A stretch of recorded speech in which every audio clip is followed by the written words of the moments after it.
just after sunrise near Santiago, Chile. Our chopper is taking us high into the Andes. Below us, The article reads, Miracle of the Andes, how survivors of the flight disaster struggle to stay alive. When the Uruguayan rugby team crashed in the Andes on October 13, 1972, I was only 2 years old. Cannibalism helped some survive to months to harsh conditions, right? At first, one of the passengers panicked. Few even showed much alarm. Most of the 45 on board were in their late teens, early.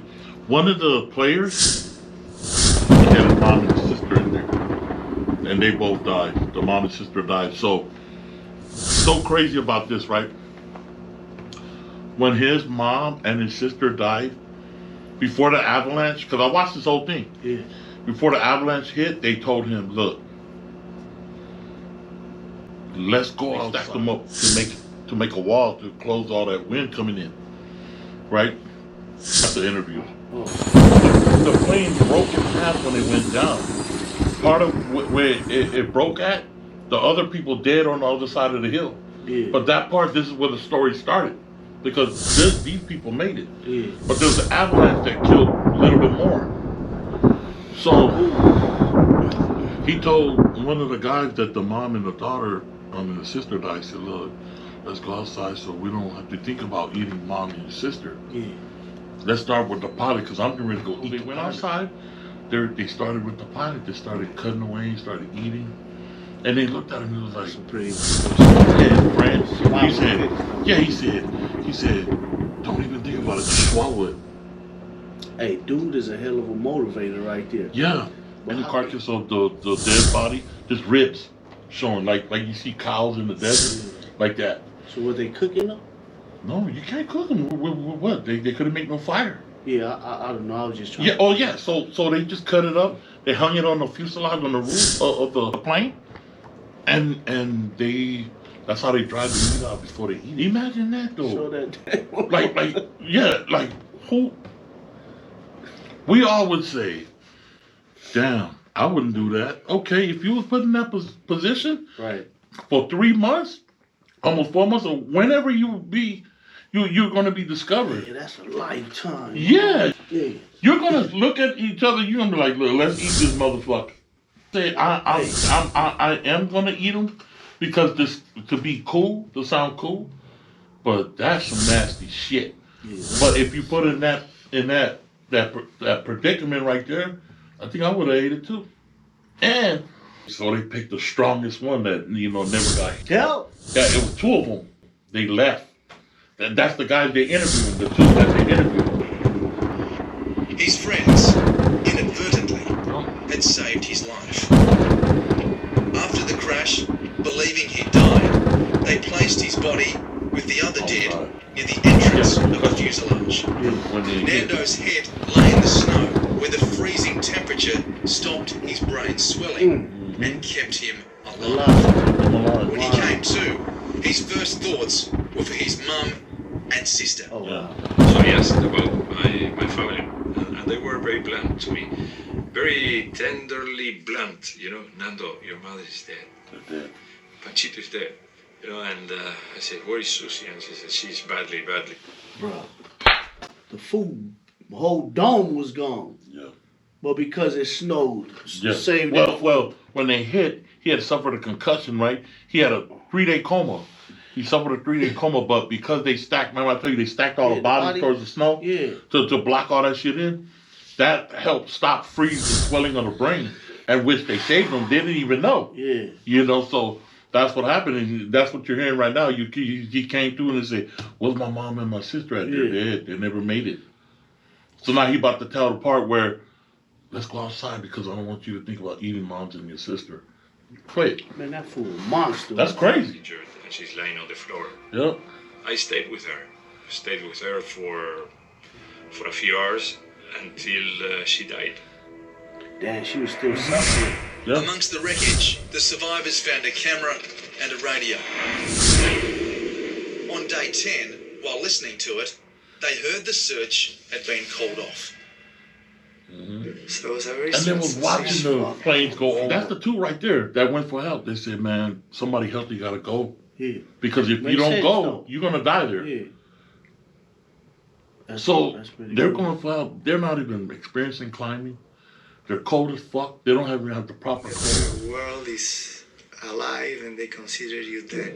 When you're abandoned to die at, 13,000 or 14,000 feet with minus 35 degrees below Yeah, zero. that 14,000 feet. No help. That's no cruising rescue. altitude down there for some planes. Bro, they not playing. They're not playing. They're not playing. And watching this prepares me, though. If we ever crash, I already know what to do, If we make it, God willing, Cause don't eat my eyes. You cuz. turn yourself into a survival Don't eat machine. my toes, cuz. Hey, but this is way out Lost though. in the Yeah, man. Andes, surrounded by the dead, all they had was each other. They were cold and hungry. What fuck it up is gonna be that avalanche. We don't have any food.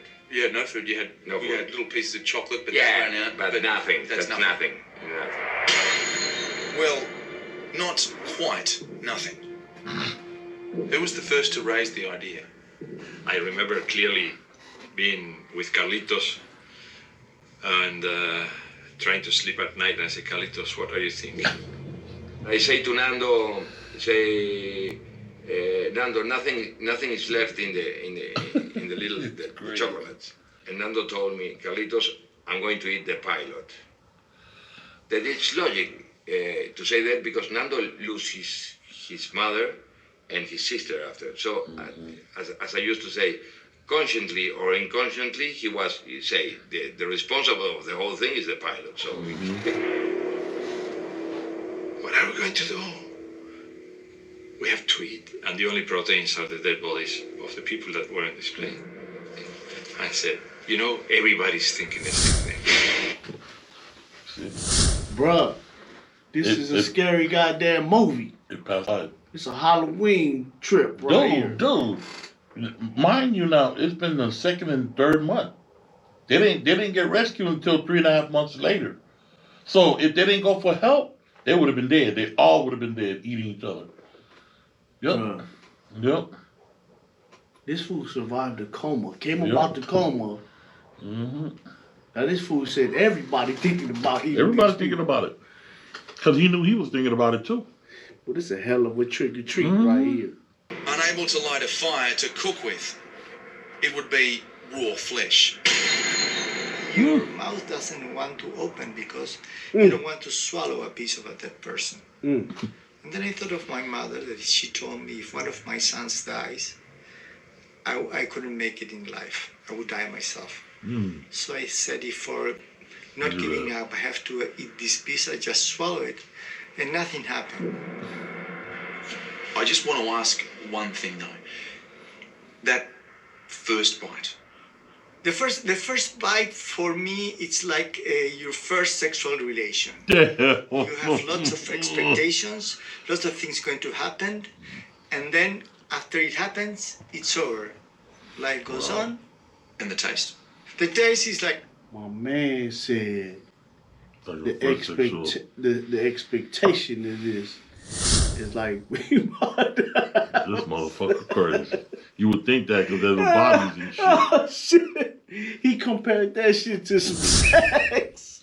Imagine eating you. They said they ate everything. They started with the legs, then they ate everything. That means balls, all that, Damn, bruh. brain, everywhere. The backbone, everything, fingers.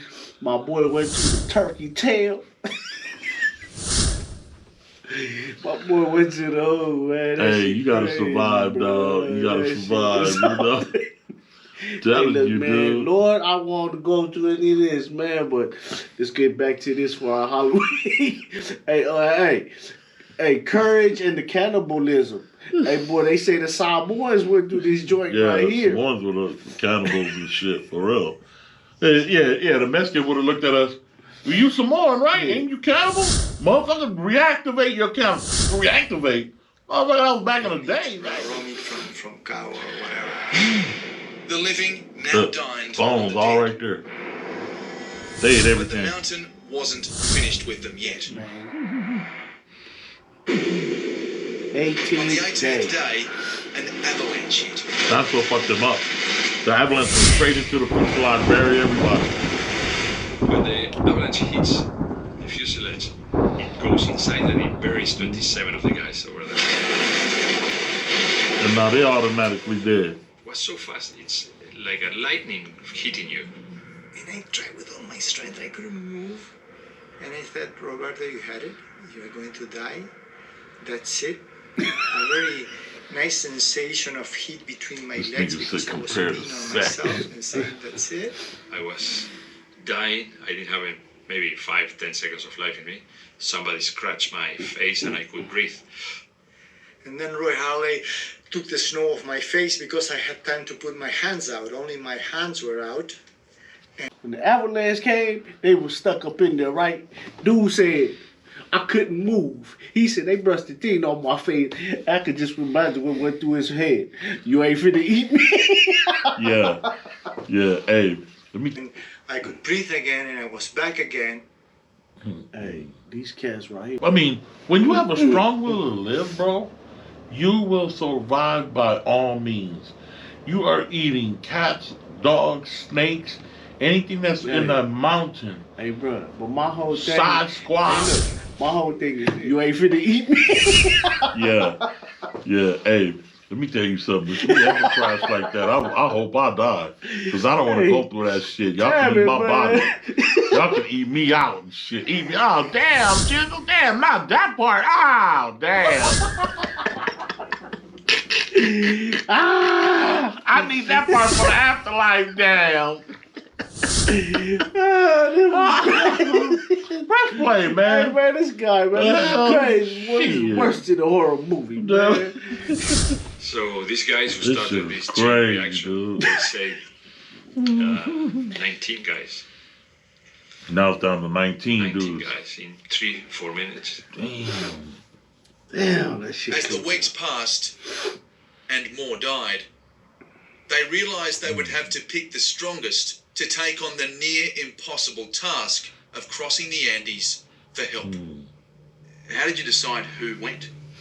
You know, in the case of Nando, his motivation was to don't stay in the plane because if he stays in the plane, he must eat his mother and his sister. Yeah, see? Also trekking out with Nando was Roberto.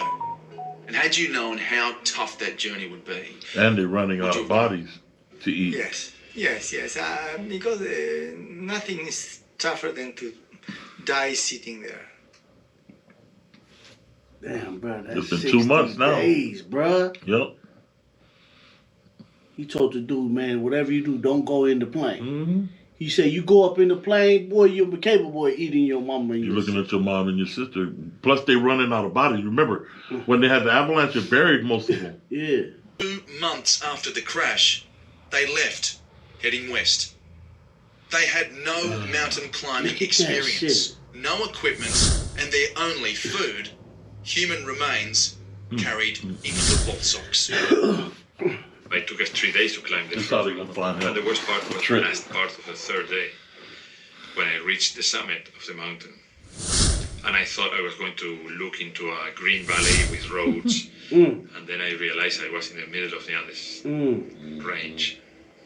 I couldn't see anything but peaks People and are peaks going. and peaks surrounded by mountains, 360 It degrees looks so around. empty. There's nobody around. My compromise was to give a step. And this is something I learned in life. I don't look at the mountain. I look to my next step because there are lots of things that are uncertain in life. Right. You don't know. But if you don't take the steps, you will never know how far can you go. That's a good It thing. would be many steps. What he just said. Let me play that You back don't look right at the there. whole big picture. You look at the step, The one step next at a step. time. Right. Man, you're not capable of taking that next step. Yeah. Wow. Anything but peaks and peaks and peaks surrounded by mountains, 360 degrees around me. My compromise was to give a step. And this is something I learned in life. I don't look at the mountain. I look to my next step because there are lots of things that are uncertain in life and you don't know. But if you don't take the steps, you will never know how far can you go. That It is would so be many true. steps, and many more days. Back at the crash site, their friends had all but lost hope. It was horrible, you know. The days were passing, 10 days in the mountain, 25 below. It's impossible. Those pieces of bread. The last year I told the shepherd, the farmer, Sergio, I will never forget the 2 pieces of bread that you gave Nando. 2 pieces of bread. 2? I gave him 4 4 pieces of bread. He hit the other 2. That nigga ate the other 2. He lied to him. He only gave How him many 2 pieces of 2 bread did the bread. shepherd? He began winkling. When Nando winkles, he's telling you He lies. lied. Was it 4 pieces or 2? I can't remember. Robert, That nigga hold it back. He ate 2. And he said, all he gave me was 2. Hey, it was cut though. Hey, at that time, boy, he tried to survive. Yeah, I mean, you get ready to go home now. Everybody. Shit is That's crazy, crazy, dude. Like, okay, look. Got saved. That's the question. Would you eat another person? What would you do in that predicament? Hey man, let me tell you this, man. Everything else tastes like chicken so far. Yeah, I mean, yeah. Hey, They would have left them up in the Andes. You know, all them hikers that never made it, their bodies are still up there. hey bro, them bodies right there gonna be soup or some taco meat. That avalanche Caved them in. caved them in and caved in, took 19 more people. Yeah. So it's like, oh, we running out of dead body, and then buried the other dead. You know what I'm saying?